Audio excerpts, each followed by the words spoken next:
Hammaga xayrli kun, hurmatli obunachilar.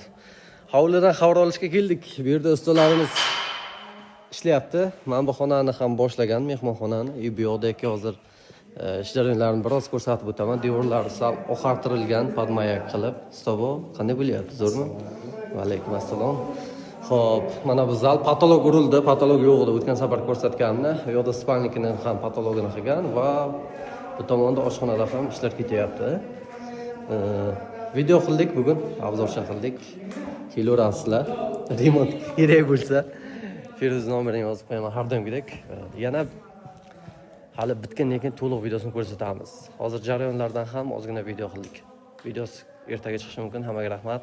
Hammaga chiroylilar nasib qilsin. Hammaga xayrli kun, hurmatli obunachilar.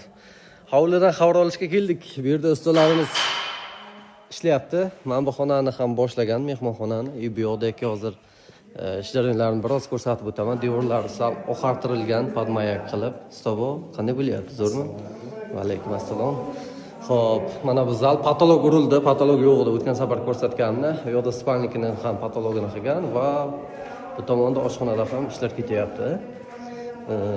Video qildik bugun, obzorcha qildik. Kelaverasizlar. Remont kerak bo'lsa, Feruz nomerini yozib qo'yaman har doimgidek. Yana hali bitgandan keyin to'liq videosini ko'rsatamiz. Hozir jarayonlardan ham ozgina video qildik. Videosi ertaga chiqishi mumkin. Hammaga rahmat. Hammaga chiroylilar nasib qilsin.